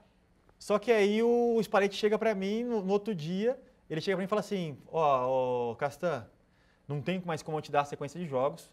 Para mim, o teu nível agora é esse aqui. Ele virou o computador, assim, tava o símbolo do Frosinone, que era o time que tinha acabado de subir para a Série B, para a Série A. Sim. Aí eu falei para ele, pô, tá maluco? Falei, não vou jogar todo respeito, mas não vou jogar. Falei assim, não, eu vou jogar aqui na Roma. E não sei o que lá e tal. Ele assim, não, comigo tu não joga mais. Falou desse jeito. Não, que crueldade, jeito. Que estupidez. E aí, poxa, aí o Sabatini me chamou, que tava lá ainda. Aí o Sabatini me chamou, ele falou assim, Castan, cara, pô, eu preciso te mandar para algum clube, não sei o quê. Eu falei para ele, diretor, daqui eu volto pro Brasil. Daqui eu não vou ficar aqui. Aí eu fiquei mais 6 meses lá treinando separado, o Sabatini não me colocava para jogar, não me colocou. Nesses 6 meses você sentiu que recuperou, melhorou bastante? Melhorei um pouco, sim. Mas aí o Rüdiger melhorou também. porque o Rüdiger tinha a sombra da zaga que tinha antes. Sim. Então aí ele não conseguia jogar. Mas depois, quando ele viu que eu tava mal mesmo, jogador é isso, cara. O outro tá mal, fica confiante, E aí o Rüdiger, mas ele, cara, é um cara que eu tenho um carinho muito grande até hoje. Porque sempre ele mesmo assim, a gente brigando por posição, sempre quando ele jogava, ele falava assim, cara, eu sei que era pra você estar jogando. Ele falava, sabe? Isso é caráter, né? Por isso que ele tá onde ele tá hoje, você entendeu? Por isso que talvez muitos não chegam, jogam bem, mas, pô, não chega. Porque o caráter acho que é o principal no ser humano. E aí, pô, era difícil, porque o Rüdiger tava jogando bem e tal. Aí chegou no meio do ano, o Sabatini me chamou de novo. Aí ele me falou assim, Castan, eu não aguento mais te ver na reserva. Porque quando ele me contratou do Corinthians, quando ele foi me anunciar como contratação, ele falou assim para mim, eu não vejo diferença no Castan e no Piquet. A única diferença é que o Piquet foi campeão da Champions, mas o Castan foi campeão da Libertadores. Verdade. E aí ele falou assim, para mim não tem diferença. E aí ele jogou uma pressão grande sobre mim, mas ele me colocou lá em cima. Sim. Então assim, ele gostava muito de mim mesmo. E aí ele pegou e falou assim, cara, não aguento mais te ver na reserva. Para mim você é do nível do Piquet, ele falava. Então eu não consigo mais te ver na reserva, você precisa jogar e na Roma você não vai conseguir jogar. O treinador já falou que não quer você e tal. Aí eu falei para ele, pô, diretor, não sei o que fazer. Daqui eu vou pro Brasil. Aí ele falou assim, cara, calma, vai, então pensa lá, era férias, aí fui para casa, pensei. E aí ele me colocou 3 possibilidades para ser emprestado, que era a Samp, o Torino e o Bolonha. E aí o Montella, que era o treinador da Sampdoria, o Montella me ligou. Ele falou assim, que a gente tinha jogado muito contra, ele era treinador da Fiorentina, então ele gostava muito de mim. Ele falou assim, Castan, vem para a Sampdoria, que eu vou te dar o tempo, não importa o que aconteça, tu vai jogar todos os jogos, tu vai ganhar teu ritmo aqui, pronto. Aí eu falei, pô, tem um cara que me quer, outro que não me quer. Pô, Sampdoria, cidade Gênova, cidade boa. Aí eu falei, vou. Aí a gente fui para Sampdoria. Aí cheguei na Sampdoria, com uma semana o Montella vai para o Milan. Nossa. Eu tenho a proposta do Milan, aí vai para o Milan. Aí chegou um outro treinador lá. Eu sinto muito assim, eu tenho um negócio, cara, quando eu cumprimento a pessoa, eu sinto se a pessoa meio assim, sabe? Não fui com a cara desse cara. E o treinador me cumprimentou, eu falei, cara, acho que não vai dar certo não. Não fico. Acho que não vai dar certo. E aí, beleza. Aí eu vi que ele me pegava muito no meu pé, tipo assim, cara, na minha cabeça assim, cara, eu tô aqui só pra jogar, pô, não preciso, eu quero só pegar meu ritmo e tal. E aí teve um jogo lá que o primeiro jogo da Copa Itália, que os times menores na Itália, eles começam antes, né, a Copa Itália. Os times grandes entram nas oitavas só. E aí foi pro jogo da Copa Itália, aí ele me chamou, antes da convocação, ele me chamou na sala dele. Aí ele pegou e falou assim pra mim, Castan, você não está pronto ainda para jogar no meu sistema de jogo. Então, eu não vou te levar para esse jogo. Aí eu peguei para ele, não falei nada. Falei, ok. Desci para o vestiário, peguei minhas coisas, coloquei a chuteira dentro da minha mala, sem falar nada para ninguém, peguei minhas coisas e fui para Roma. Liguei para o meu empresário e falei assim, tô em Roma. Ele, como assim, cara? Não sei o que e tal. Eu falei assim, cara, pô, o treinador falou isso, poxa, desculpa, mas eu não tô indo lá para jogar no sistema dele, eu quero ajudar e tal, mas eu quero recuperar meu ritmo, eu preciso jogar, cara. Senão eu fico na Roma, pô. Lógico. Sem jogar, eu fico Sim. na Roma. Aí ele, não, calma, não sei o quê. E aí, nesse meio tempo, o Sinisa Mihajlovic, que faleceu ano passado, que ele era técnico do Torino. Aí ele me ligou e falou assim, Castan, o que está acontecendo? Poxa, tal. Ei, pô, cara, já era pra você ter vindo antes pra cá. Que eu não te liguei antes, mas vem pra cá, pô, não sei o quê, vem aqui que tu vai jogar. Como que tu gosta de jogar? Me fala. Não, desse jeito. É isso que eu quero, pô. Aí eu falei assim, cara, pronto. Porque ele é jogador de futebol e tal. Aí cheguei lá no Torino, cara, ele me abraçou de um jeito. Porque o que acontecia? Eu tinha que reaprender a jogar. Eu não conseguia mais fazer inversão de jogo. Aí, cara, você imagina, um treinador da Série A da Itália, ele acabava o treino, ele ficava comigo, cara. Ele, tipo assim, só tava me dar a mão. Ele vai, conduz a bola. Agora tu vai pegar na bola assim, desse jeito. Aí ele ficava depois do treino, me ensinava a virar a bola. Sensacional, hein? Sabe? Um cara que me abraçou, literalmente. Só que aí, como eu tava muito tempo sem jogar, eu joguei 14 jogos seguidos. O Torino na zona da Europa League, para ir para a Liga Europa. A gente voando e tal, e aí eu tive uma lesão muscular também. Porque jogo atrás de outro, jogo atrás de outro. Aí teve um jogo lá que eu escorreguei e abri minha coxa. E eu fiquei 4 meses para recuperar. Aí nisso o Torino me devolveu para Roma. E aí cheguei na Roma também, já não tinha mais nada daí. Já não tinha mais Sabatini, já não tinha mais treinador. E aí fiquei mais 2 anos ali ainda. 1 ano e meio, mais ou menos. 1 ano e meio. E aí depois voltei para o Brasil. Agora, esse namoro do Corinthians com você, do retorno, eu achei assim, muito digno da sua parte, que você disse que, num podcast, que você não iria voltar para não ser aquele Castan que saiu do Corinthians no auge. Foi isso mesmo? Porque você teve para voltar para o Corinthians 3 ou 4 vezes. Teve bastante vezes. Na verdade, eu tinha receio de voltar mesmo, eu tinha medo de voltar. Porque eu sabia que, pô, meu último jogo no Corinthians foi contra o Boca Juniors. Assim, ficou marcado ali para mim. Uma atuação excelente. Excelente, ali em alto nível. E, poxa, eu sei o que é o Corinthians. Eu sei a cobrança que era. E eu não era mais aquele cara. Então, durante 2014 até 2018, muitas oportunidades. Teve uma vez com o André Sanches, eu fui lá, porque sempre quando eu vinha para o Brasil, eu ia lá na fisioterapia, para eles analisarem, ver como é que estavam meus músculos e tal.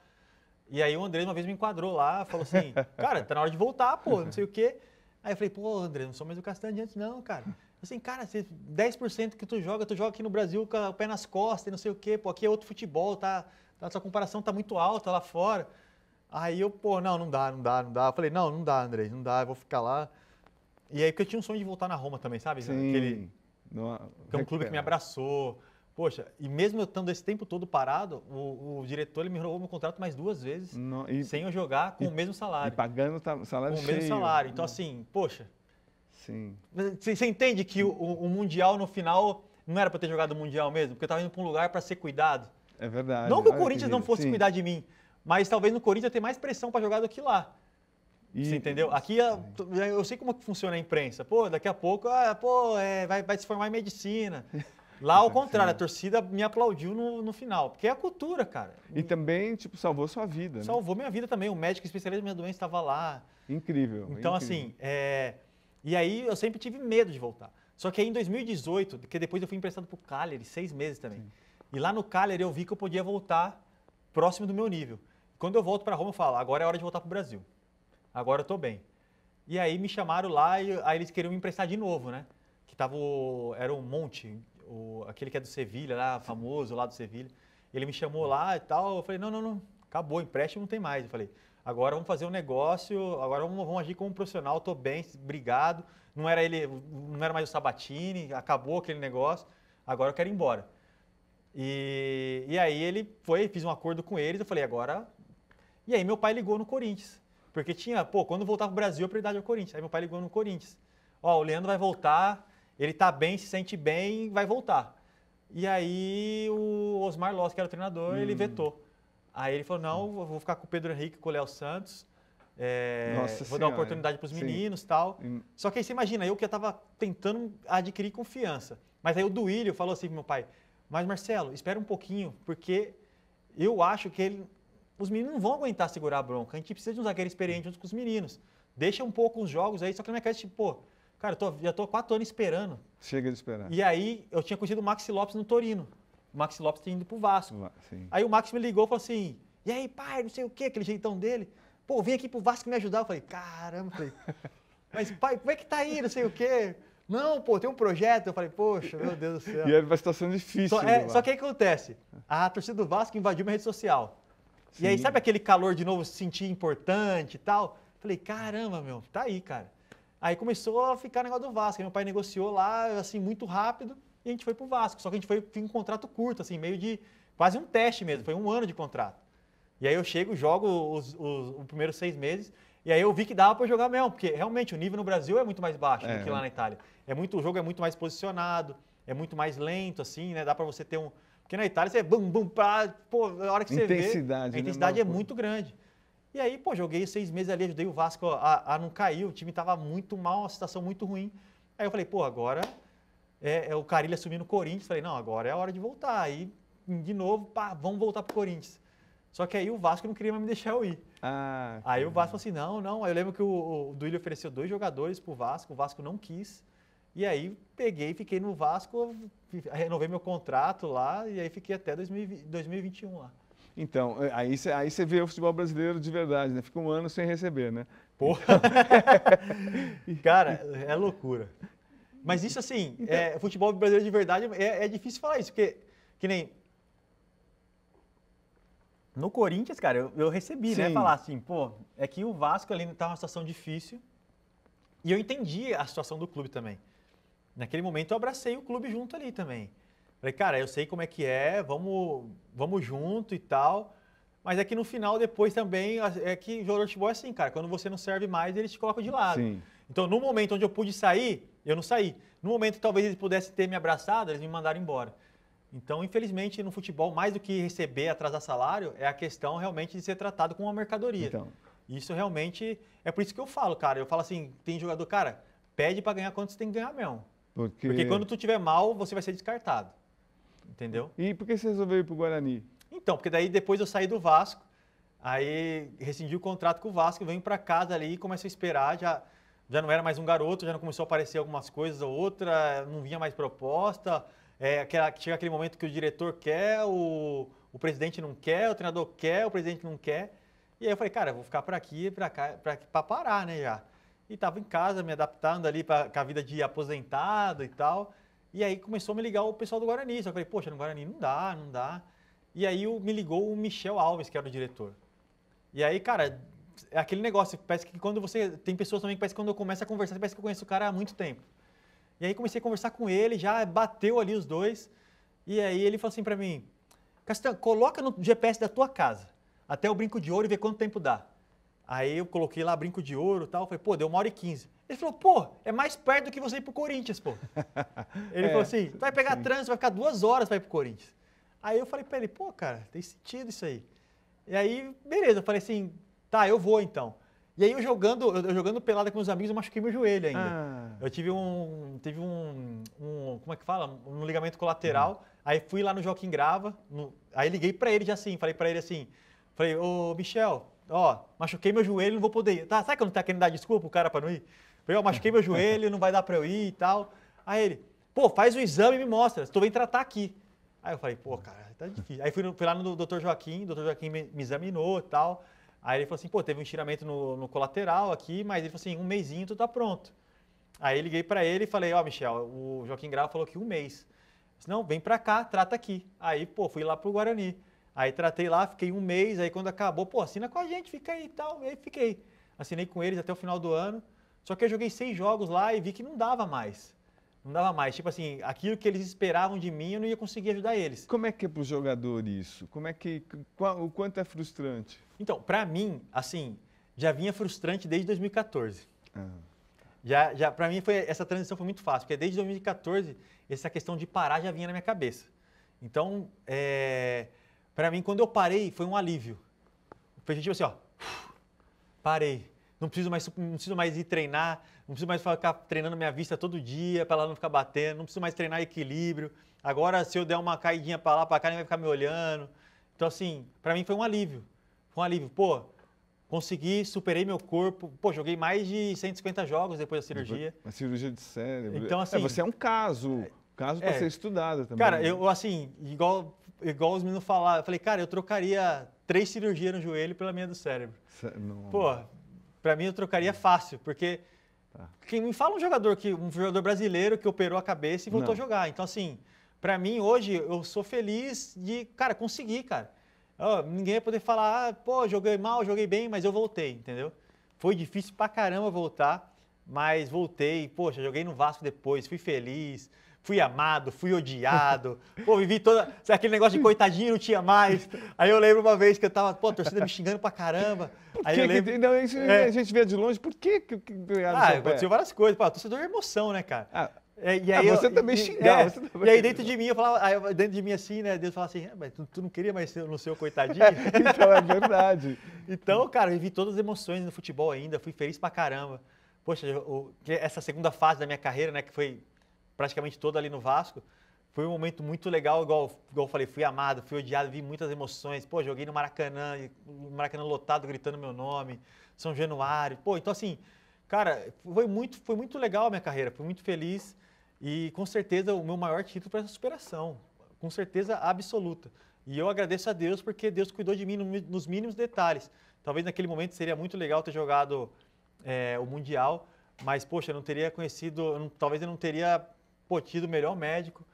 Teve um clube que me abraçou e cuidou de mim sem eu jogar. Poxa, fiquei 6 anos na Roma, joguei 86 jogos. E você acha que você virou o melhor homem também depois dessa? Com certeza, acho, com certeza. Aquela promessa que você fez de fazer, de cumprir algumas coisas que você não estava fazendo, você fez todas? Sim, com certeza. Porque naquela época, uma das coisas, eu e minha esposa, a gente estava quase se separando. E naquele momento ali, Deus me mostrou que ela era a mulher da minha vida, porque ela ficou comigo do meu lado o tempo todo. Num momento onde eu não tinha, todos os amigos foram embora e ficou ela do meu lado. Então aquilo ali para mim mostrou para mim muito claro que ela era a mulher da minha vida. E hoje ainda ela está grávida, já é pro 4º filho. Sério? Pô, parabéns. E também eu não abro mão de levar meu filho na escola. E levo eles todos os dias para a escola. Deixo de buscar quando às vezes eu tenho um compromisso, mas geralmente eu levo e busco eles. Então assim, todo dia eu vou no quarto dos meus filhos, dou um beijo neles, dou um abraço neles. Não perco esses momentos porque são o que importa realmente. São as coisas que importam. E, Leandro, você disse assim, que te perguntaram, porque você tem uma fluência muito grande, você tem os seus companheiros de time sempre falam, pô, ele tem uma visão diferenciada, pode trabalhar como dirigente, pode trabalhar como técnico. Você falou do fundo do seu coração que você acha que você já tinha dado tudo para o futebol, você acha que você já deu tudo e você não quer mesmo? Sim, isso aí com certeza. Acho que eu não consigo mais voltar para o dia a dia do futebol, porque eu acho que hoje Deus me deu um outro propósito. Deus me deu outro propósito, que hoje eu estou fazendo seminário. Sim. Então, assim, eu tô seguindo para um rumo que talvez eu nunca na minha vida imaginaria, mas é o que Deus tem me colocado na minha frente. Então, assim, hoje eu não consigo mais estar longe da minha esposa, dos meus filhos. Eu sei que o futebol te dá muito, mas te tira muito também. Então, hoje essa parte que o futebol tira, eu não consigo mais deixar. Então, poxa, eu estou falando isso, mas daqui 5 anos não sei o que vai acontecer. Sim. Mas eu acho muito difícil, muito difícil. Então, Deus colocou outros projetos também na questão de empreendimento. Hoje eu estou aqui com o Rogério e com o Lucas, que são meus sócios também, que nós estamos com um projeto de podcast, onde nós vamos estar ali comentando jogos, quem sabe um dia também poder estar transmitindo jogos, assim. Então, assim, a gente está começando, engatinhando, mas assim, igual eu falei, aquilo que o futebol tira da gente, hoje eu não consigo mais perder. Então, porque, por coincidência, vieram jornalistas, já vieram jogadores aqui, chegaram até a chorar porque eles assumiram que abandonaram a família, né? Que é a nossa base, né? Que realmente, todas essas nossas profissões, jornalismo, jogador, técnico, suga a gente, não é? Sim. Então, porque se você quiser se dedicar para chegar no seu nível, você tem que se dedicar, tem que abrir a sua vida para isso. Sim, tem que abrir. E eu vejo assim também, porque muitas vezes também a gente, quando a gente joga essa transição para o ex-jogador de futebol, é porque, queira ou não queira, o futebol acaba virando um Deus para a pessoa. Só que esse é um Deus que nunca vai te preencher. E quando você encontra o Deus de verdade, ele te preenche e você não precisa mais daquele Deus antigo para te preencher. Então hoje, tipo assim, eu não preciso do futebol para ser realizado mais. Você entendeu? Eu sou realizado de outras formas. Então, porque eu conheci um Deus que me preenche de um jeito que ninguém preenche. Então hoje eu posso, poxa, começar a fazer alguma outra coisa, e não olhar mais para o futebol como uma frustração. Entendeu? Eu tive um momento que, poxa, futebol me fazia mal ver. Hoje, poxa, vamos começar a falar de futebol de novo. Então, assim, tô começando... Vai fazer mal porque saudade? O que porque, era? Poxa, era uma coisa que foi sua vida toda, sabe? Poxa, eu me dediquei a minha adolescência, a minha juventude, o início do meu adulto, quando era início de ser adulto ali, todo o futebol, cara. Eu perdi a intimidade com a minha irmã, perdi meus relacionamentos com meu pai, com a minha mãe, porque queira ou não queira, se morando longe, não é a mesma coisa. Então, assim, isso é uma coisa que eu dediquei, acaba virando realmente, seu Deus, você faz tudo para aquilo ali. Seus filhos, acompanhar seus filhos, exatamente, pequenininhos. Só que assim, eu sei que, poxa, para eu estar fazendo o que eu estou fazendo hoje, é muito louco isso, mas para eu estar fazendo o que eu estou fazendo hoje, foi porque o futebol me deu muita coisa. Sim, é verdade. Entendeu? Então, assim, eu tenho essa consciência também. Mas, poxa, eu não quero mais. Poxa, já é isso. Com o que o futebol me deu, hoje eu consigo viver e vou em busca de outras coisas sem ter que perder aquelas que o futebol tira. É muito louco, mas é bem isso mesmo, entendeu? Então, mas, Leandro, com o teu conhecimento, eu tenho absoluta certeza que daqui 5 anos, olha, quando tiver os filhinhos grandinhos, você vai estar no mundo do futebol, não tem como. E como comunicador, já dá para ver que você vai voar, vai longe, viu? Tá bom, Leandro, brigadaço por ter vindo, que isso, adorei. E olha, valeu a pena insistir com você. Valeu, legal demais. Obrigadão, viu? Foi um prazer.